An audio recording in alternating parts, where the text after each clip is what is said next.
Guys, it's April, and you know what that means? It's spooky month time. Autumn, please introduce yourself. I am Autumn. I'm Grant's girlfriend. Yes, and Autumn is my guest today as we are reviewing the spookiest movie of April, I guess. Winnie the Pooh, Blood and Honey 2. Yo, let's go. Autumn, what did you think of the first one? We watched the first one, not when it came out, but maybe, I think during October we watched it. What did you think of the first one? Not gonna lie, it was terrible. It's pretty bad. It was pretty bad.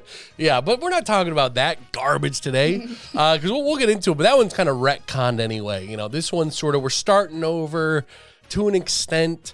So going into the second one, which, by the way, it was only playing at like fucking Two theaters. But Autumn, what did you think going into the new movie? How did you expect you were going to walk out of it? I also thought this one was gonna be garbage. Before we jump into it, are you buying this movie? No. Are you going to rent it? Also no. Are you going to burn it? Well, it's debatable.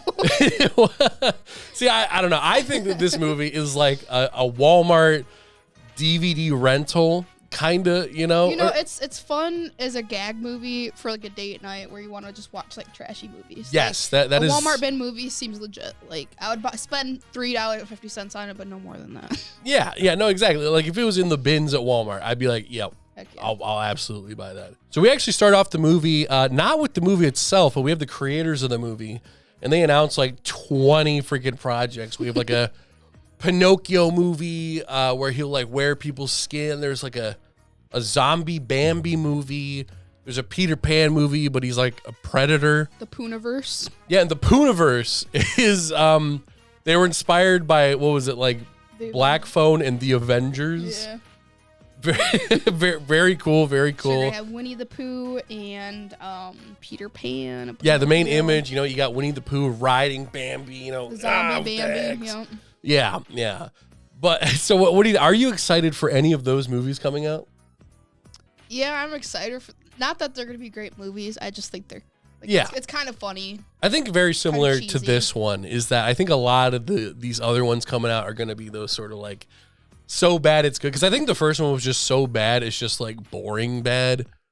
Like this one, I think before we get into spoilers, I think was commendable in terms of you can see that there's more effort that went into this one, but at the same time it's still terrible. It's still a terrible film, but there you can see like the little bits of effort, like the masks are better, costumes look like they put a little more time into that.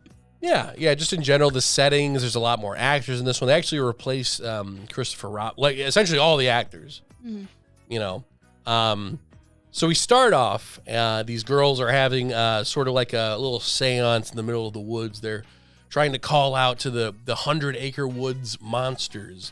Because according to how the movie went, the first one was actually a recreation of what really happened, which explains all the different characters and stuff like that. So basically we get our first like new character. So Owl shows up. What do you think of Owl? What do you think about his design?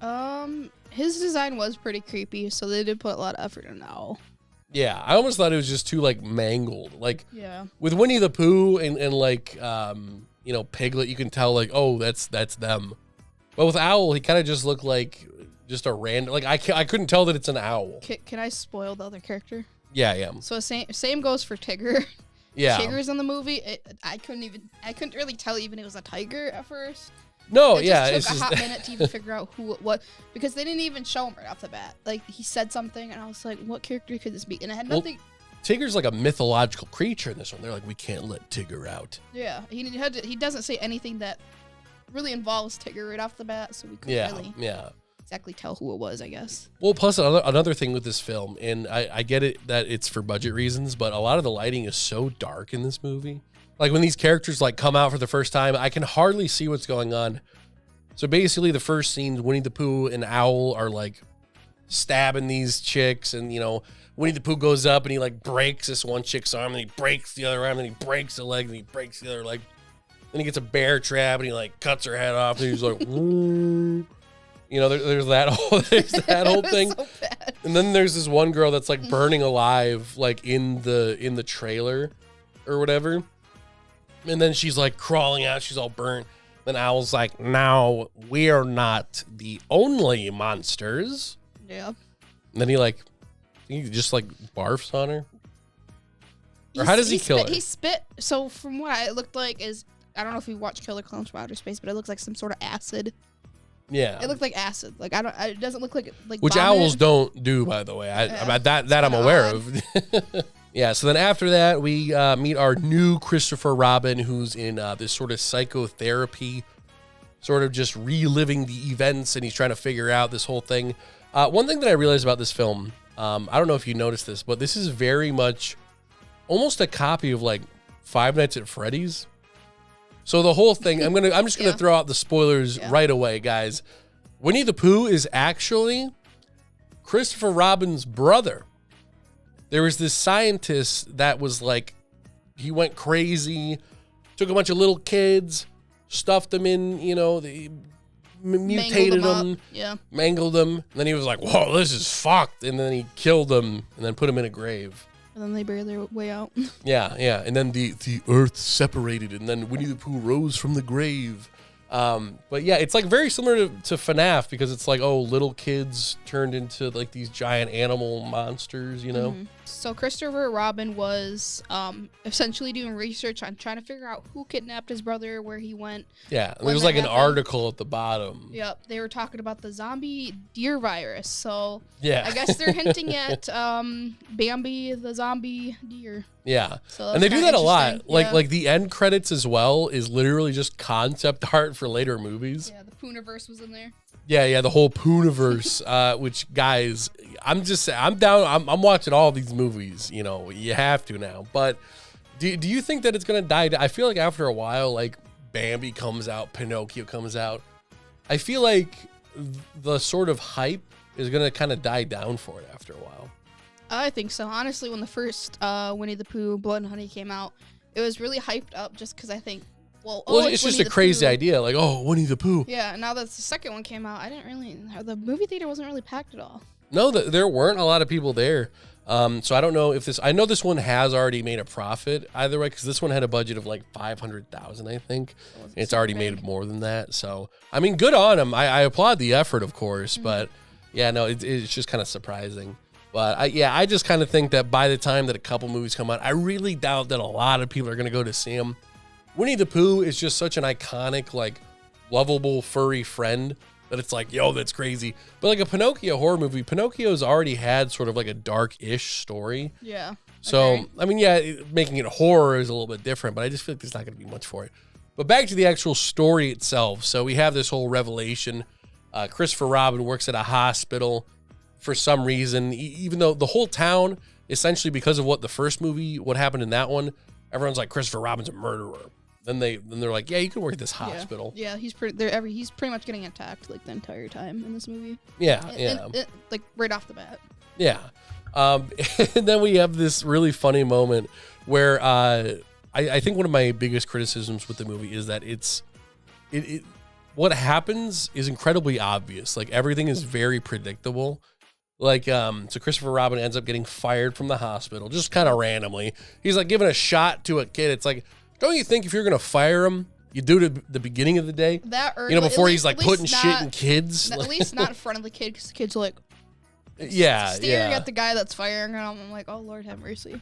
Yep, and then we have this really weird moment where this guy that's completely covered, by the way, is like rolled by him, and then Christopher Robin's like, I know that guy. Because in a previous scene, Piglet and all them were attacking a bunch of hunters because there's a bunch of people. Also, side note, Piglet also didn't look close to Piglet. Like he's pretty mangled too as a character. Yeah. Actually, Piglet dies in the first little bit of this film, or does he? Because Piglet just gets his like head blown off. It's kind of funny because like these guys in the forest, they're like getting attacked, they're getting mauled, and then all of a sudden Piglet's just kind of like standing there. Like Owl's kind of going all over the place. He's swooping down, getting them. And Piglet was just like, I'm just standing here. Yep, and then he goes, falls backwards. Yeah, and then one takes like an assault rifle, just blows his head off. But we find out later that they don't die. They regenerate because of the scientist's wacky DNA.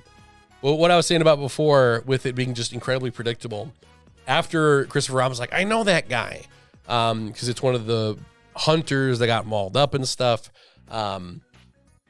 Like the janitor of the hospital is just kind of like at the end. Yeah, he's just like at the end of the hallway, just like staring at him. Wow. It's like, man, I wonder what his issue is. He looks sus. Yeah. Like I thought it was just gonna be like, oh, he got me fired. I'm the son of a bitch. And I thought Christopher Robin was gonna turn like a murderer at the end of this one, but I guess not. Yeah, I guess not. Yeah. So then Christopher Robin goes home. There's this girl that's like not his girlfriend, but she's just like a friend. And then he's like, I don't want you to drive me home. Don't drive me home. And she's like, get in the car. He's like, okay. And then they get home, and then the dad. I think my least favorite character in this whole movie is the dad. Yeah, to be honest. Agreed. Yeah, because they have this really weird moment where like Christopher like hugs the dad. Dad's like, I know you didn't do it, son. I love you. It's like, okay, hey, Dad, that's fine. And then like the dad's just all upset because people think that Chris is a murderer, and someone spray painted murder on the side of the car. After Dad fixed it. Yeah, and he's like, oh, I wasn't gonna show you. I'm like, it's on his car. He sees it right when the girlfriend / friend, whatever, drops her off. So. Yeah. It's like, okay, that's weird. Yeah. It's like whatever works. Okay. But yeah, and then we have just talking about some of the other side characters. Then we have like Chris's friend, the dude friend. Guys, full disclosure, I don't remember any of their names. All I know is Christopher Robin for obvious reasons, and like the Winnie the Pooh characters. But like, yeah, so this dude shows up and he's like, I can't wait to go to the party later. And then he gets killed. It's like literally just to set up a kill, and the kill's really awkward because it like they were wanting to go half and half with like the sexual stuff in this movie. Because like they were like zooming in on this dude taking a shower. They're like, yeah, we need you to take a shower. Kyle, take it off. We're recording this, okay? He gets out of the shower. Al throws a bunch of acid on him. He dies. Pointless character. All these characters are just incredibly pointless. I don't remember any of them. Agreed. And then there, for the girl side of things, there's a party and there's a bunch of rabbit girls, and they got like tits hanging out and all that. Because every horror movie's got to have their one tit. Too many titties, honestly. Yeah, too many titties. It got to the point where it's like, is this a horror movie or is this something else? Right. And that whole scene was kind of pointless because it's like, well, they all get killed anyways. Like, yeah, they all get killed. Like they're just like, and then they're dead. Well, there also wasn't really a point to them being killed. I mean, I guess it was like because Al was like, Winnie the Pooh, it's time you had some fun. Then he just goes in there and kills him. Yeah, and then Tigger joins in and just is slashing people, and it's like, okay. But like the issue that I have with that is like, in the first film, the reason that they go all senile is because they're like, Christopher abandoned us. So I get why they're all mad at Christopher, but why are they suddenly like, I want to go to a rave and kill everybody? Yeah. Well, he didn't even go to the rave because the girl buddy friend, whatever she is, girlfriend, I don't know what that whole relationship was. It was really weird because it was leading you down one road and down another. Her friends had essentially like, he can't come, he's a murderer, and said it right in front of him. He's like, just very obvious. I'm not gonna show up. Bye. And then she was like, you shouldn't have said that to him. And it's just like, all right, well, it's done and over with. So essentially, he wasn't even at the rave. These characters just came up and just started slashing everybody for no reason. Yeah. Well, then Christopher shows up at the end of the rave, and then the girl's like, oh, I'm sorry, you should have been invited. And then she dies. It's like, bro, what? Well. Why is that? You're about to die, and the biggest regret in life is like you didn't invite this guy to your party. Like, okay, just so stupid. But backtracking a little bit, so the janitor from before, very suspicious guy. Christopher follows the janitor to his house, and then we get about. Then Christopher's like, I'm gonna fucking kill you, because he figures out through the therapy that the janitor took his brother. And then that whole thing. Well, the janitor admitted it when he had gotten there. He's like, oh yeah, I did like kidnap your brother, and then I sold him to this guy because I needed this and that. Well, and now I feel bad. There's like 15 minutes of an exposition dump here. Yeah. Like, holy cow. They didn't even need the scene where Christopher was like looking up stuff. Like this guy had the whole script. I don't even think these were his lines. So this old guy, he gets the gun pointed at him. He's like, oh, I'm sorry. Actually, it's this really thick Scottish accent. So he's like, I'm sorry. I can't believe I did. I can't believe I did this to those kids. I can't fucking believe it. He paid me gambling debt off.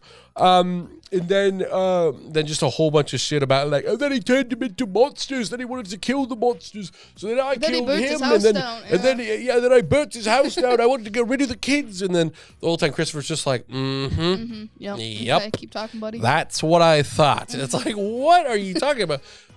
And then at the very end of it all, the guy's like, I can't believe it, and then he kills himself. And that's the end of that. Honestly, guy. When he started explaining everything, it took a hot minute for him to explain it. He also like dumped it at the same time. My brain just could not. Yeah.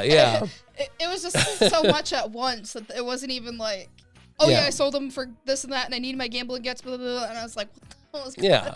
It's just so dumb. And I think the biggest scare in the movie comes from him killing himself. Yeah. Because like you're so bored throughout the entire explanation of like, I can't believe I did this. That when he kills himself, it's like really sudden. You're like, it's going from, oh, what the? Well, why'd you do that? So then we get to the final part of the film. They're having the big chase down or whatever. Winnie the Pooh goes to Christopher Robin's parents' house. And they have this like stupid, like, I don't know. I want to call it a gag, but like, I think they were being serious with it.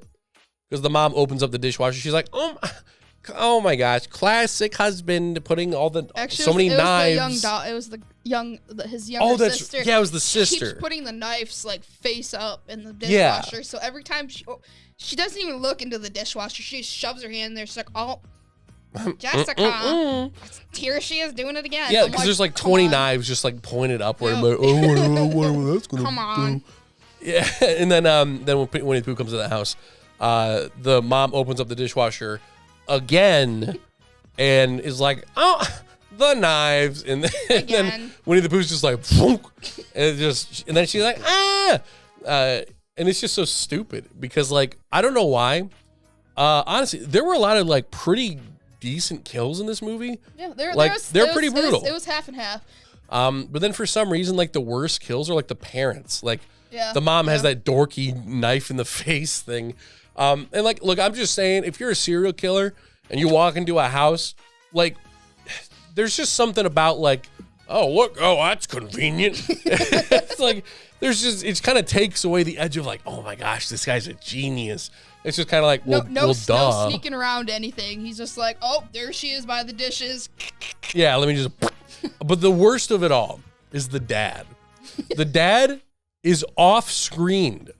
Literally, like hunters, random girls at the rave and whatever, they all got on-screen kills. But the dad, all you literally hear is he's like, "What's that?" And then he goes off-screen. You just hear, "Ah, what?" And then we only see his like lifeless body for like a millisecond. Like a cop comes in, he's like, "Oh, but it was interesting when the mom got killed too, because he's upstairs with the daughter, like, "Oh, let's read a bedtime story," and then she goes, "Rah!" And then he just literally sits there for a good minute. Oh, let me go check on your mom real quick. I'll be back. And then that's how he gets killed right off screen. Yeah. There's no sense of like, oh, she's dying. Like, what's going on? He sat there for like a good minute. Oh, let me go check on her. Yeah, like I feel like if I heard you scream, there's no like, wonder what's going on. Like there's no words. It's just like sprinting. Like, okay, what's up? Like, I don't think this guy was like married or anything, or maybe just the voice direction was off. The bitch is screaming again. Fucking hell. She's like, help me. Like, oh, again. Then we have the little end part where Christopher's kind of chasing Winnie the Pooh down. They end up in the forest, and then basically gets an axe and just kind of. Okay, honestly, that kill was absolutely horrible. Yeah. So when Christopher Robin killed Winnie the Pooh, you could tell how like where the budget was at. Obviously, it's just a body that goes ka-donk. But when he like hits him in the head with the axe, it literally just looks like you're cutting in Jello. It just goes. yeah. Like there was no like. I know what you mean. Realistic. Yeah, like there were no hard pieces. It's like the head was like part, like Jello. At the nose was like split, but then it was just like all wiggly stuff. Like there was no like, oh, the skull's poking. It was just like just and then he just flops down into the grave that he was put in when he was Billy, the brother.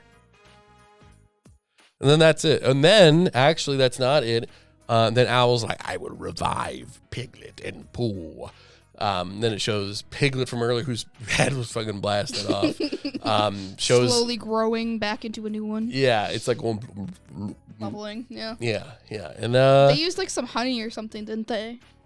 Some I thought it was just going back. It was a honey paste. I think that cause remember there was a jar that looked like honey. Oh, was it? Oh, I didn't even notice. I thought it was just going back like normal. Yeah, he like scooped it and he's like, I will revive you. And it's so like stupid. He's already split in half. Like it's weird because Pooh was the last one I think they revived. Yeah. Like it was Piglet first. I don't remember if Tigger died or not. He just kind of walked away, I guess. Yeah. I don't know. So weird how they ended up reviving him too. Yeah. So awkward. That's about it. Any other notes that you're thinking for the movie? Anything you want to mention? Oh geez. I don't know. Some of the kills were really cheesy, like I don't know. You like dummies, like you can tell like the way they're flopping around. Yeah, they're just not done all that well. There were a few that were done very well, and you can see where the budget went in this film, which I think the budget mostly went to the costume because the costumes did look really good. But that's kind of it. The rest of it, the story, the whole Five Nights at Freddy's thing, it just doesn't work. It just doesn't work. And there's something about like when it comes to horror movies, like there's just something that takes away from that final like victory. If it's like, oh, well, we know he can be revived like every time. Yeah. Yep. So it's like in future movies, like obviously we know from the beginning when they were talking about like, oh yeah, so there's a Poohniverse. Obviously Winnie the Pooh's not gonna die. Yeah. It's like what you should do is if anything, you should have had that like afterwards. But yeah, so the whole thing is just kind of a forgettable mess. It's fun watching it for the first time just for shits and giggles, but this is nothing that you're going to be like excited for. Oh, I wonder what happens next. Sort of just a letdown. Agree. Anything else you want to bring up? Honestly, I feel like the next movies that they're coming out with are going to be pretty similar. Yeah. When it comes to the reviving and just the way the characters look. Like obviously the Bambi movie, like you couldn't tell it was Bambi. No, I think that one's going to sell probably the least amount because aside from the name. Like, they showed one clip for it where it's just this, like, 3D CGI deer. They were like, Argh! So with all that out of the way, what is your final rating for Winnie the Pooh Blood and Honey 2? I'd give it, like, a 1.5. A 1.5? Okay, so what gives it that extra half? I don't know. It's just kind of funny. Like... Yeah. Some of the You're not bored while you're watching it. No, I'm not bored. It's not boring, except for when the old guy was talking about how, yes, I kidnapped your brother or whatever. Oh, my word, yeah. But... It's not like a great movie. Like it's a movie that if you want like I mean it's a terrible movie. Well, yeah, it's a terrible movie, but like I think it's kind of funny in a way. Like if you watch some like old cheesy movies or like movies that aren't done that well, it's kind of funny. It's got a comedic aspect to it, I guess. An unexpected comedic undertone. Like it's not they're not trying to make it funny. They're trying to be serious about it. Like Sweeney Todd when he starts throwing the bodies down the chute. Like, you can tell it's a mannequin. It's kind of funny. Yeah. I'm actually going to definitely a 1.5 or a 2. You know, I'm going to say a solid 1.5. I think that is very fair. It does have like a touch of redeeming quality where it's like it's just a fun first time watch. Well, this is not anything that I'm ever going to be watching again. It's not even something to watch with the boys. One time watch for doing whatever, and that's it. Don't go into it thinking it's going to be a great movie because it's not, but it is funny. Like I could just say it's funny to watch. Of course. It's not great. Yeah. It's not something that I'd buy and keep watching it or watch it a second time. It's one and done. Yeah, that's a good point.